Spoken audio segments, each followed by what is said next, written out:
दौलत में बहुत दम है, खास तौर पर पूंजीपतियों की दौलत में। इस देश में इन दिनों गौतम अडानी चर्चा के केंद्र में है। कह लें कि गौतम अडानी हमेशा से ही चर्चा के केंद्र में रहते हैं।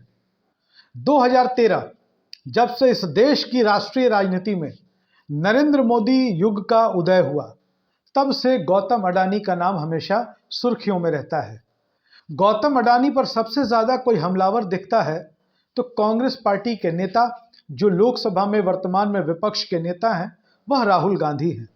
राहुल गांधी बार बार लगातार ये आरोप लगाते रहते हैं कि केंद्र की नरेंद्र मोदी सरकार भारतीय जनता पार्टी अडानी के इशारों पर चलती है और राहुल गांधी लगातार अडानी को लेकर हमला करते रहते हैं। गौतम अडानी कई दफे राहुल गांधी का नाम ले चुके हैं। गौतम अडानी भी कहते हैं कि राहुल गांधी की अपनी राजनीतिक मजबूरियां हैं, इस वजह से वो मेरा नाम लेते रहते हैं। खैर, अब बात करते हैं राहुल गांधी और कांग्रेस पार्टी के नेतृत्व पर जो सवाल खड़े हो रहे हैं उनको लेके। दरअसल राहुल गांधी इन दिनों लोकसभा में विपक्ष के नेता हैं। कांग्रेस पार्टी देश की मुख्य विपक्षी पार्टी है लोकसभा के भीतर। और इंडिया गठबंधन, जो गठबंधन बिहार की राजधानी पटना में तैयार हुआ था और ममता बनर्जी उसमें एक बड़े चेहरे के तौर पर सामने आ रही थी। बंगाल और बिहार का बड़ा राजनीतिक तालमेल या कह ले घालमेल शुरू हुआ था उस दौर में। अब ममता बनर्जी की पार्टी तृणमूल कांग्रेस यह मांग कर रही है कि कांग्रेस पार्टी की जगह इंडिया गठबंधन का नेतृत्व अब तृणमूल कांग्रेस को दे देना चाहिए और ममता बनर्जी को मुखिया बना देना चाहिए। यानी कि सीधे राहुल गांधी पर सवाल, सीधे कांग्रेस पार्टी पर सवाल। और सवाल यह कहकर खड़ा किया जा रहा है कि लोकसभा में चाहे प्रदर्शन जितना अच्छा रहा हो इंडिया ब्लॉक का, कांग्रेस का प्रदर्शन उस हिसाब से अच्छा नहीं रहा। स्ट्राइक रेट की बात की जा रही है।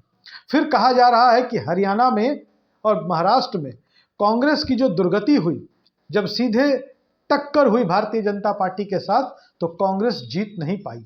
जबकि तृणमूल कांग्रेस का कहना है कि पश्चिम बंगाल में वो लगातार भारतीय जनता पार्टी को हरा रहे हैं, उन्हें पराजित कर रहे हैं। तो ऐसे में राहुल गांधी अब विपक्षी धड़ों का नेतृत्व करने में सक्षम नहीं है और विपक्ष का नेतृत्व अब ममता बनर्जी को दे देना चाहिए।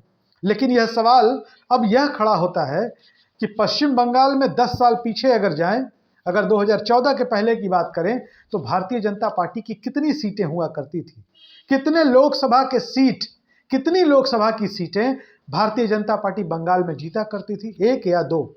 लेकिन जब से ममता बनर्जी का उद्भव हुआ, जब से ममता बनर्जी का उत्थान हुआ बंगाल की राजनीति में, एक तरफ ममता, दूसरी तरफ भाजपा को बंगाल में किसने मजबूत किया, यह एक सवाल है। और दूसरा एक सवाल यह खड़ा होता है कि आखिर अभी लोकसभा चुनाव को गुजरे सिर्फ 6 महीने हुए और 6 महीने के भीतर ही राहुल गांधी और कांग्रेस के नेतृत्व पर सवाल क्यों? क्योंकि सवाल इसलिए खड़े हो रहे हैं कि देश की राजनीति बेहद विकट परिस्थितियों से गुजर रही है। देश में एक तरफ सांप्रदायिकता मुंह बाए खड़ी है एक बड़े संकट की तरह, तो दूसरी तरफ पूंजीपतियों का उत्पात भी इस देश में बढ़ा है और पूंजीपतियों को सबसे बड़ी और सबसे कड़ी चुनौती पेश की है राहुल गांधी ने। याद करिए, मुकेश अंबानी के बेटे की शादी थी, पैसे का जबरदस्त प्रदर्शन था, जबरदस्त नुमाइश हो रही थी, अरबों रुपए फूंक डाले गए इस ब्याह शादी में।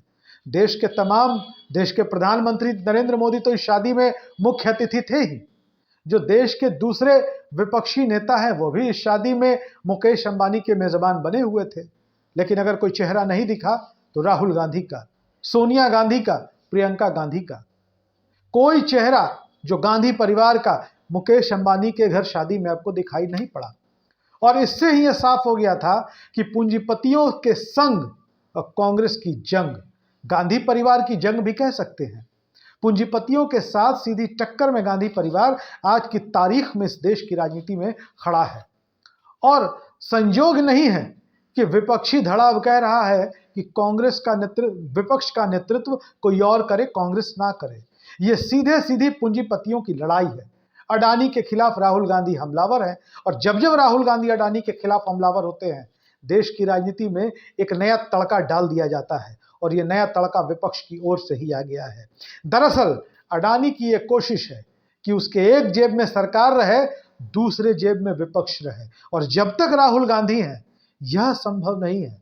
जब तक राहुल गांधी विपक्ष का नेतृत्व कर रहे हैं, अडानी उनको जेब में लेकर नहीं घूम सकता है। दरअसल राजनीति चरित्र से तय होती है और राहुल गांधी का चरित्र यह बता रहा है, कांग्रेस का चरित्र यह बता रहा है कि वो फिलहाल पूंजीपतियों के खेमे में जाने वाले नहीं हैं। अडानी की कोशिशें नाकाम साबित होंगी विपक्ष को अपने दूसरे जेब में रखने के लिए। और विपक्ष के दूसरे दल अब अडानी के सुर में सुर मिला रहे हैं। तृणमूल कांग्रेस साफ तौर पर कह रही है कि भैया अडानी के मुद्दे पर हम कांग्रेस के साथ नहीं हैं। पैसा किसे प्यारा नहीं, चंदा किसे प्यारा नहीं।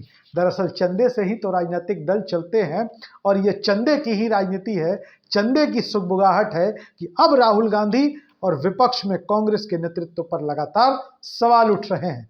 वीडियो अच्छा लगे तो शेयर करिए, अपनी राय जरूर लिखिए। धन्यवाद।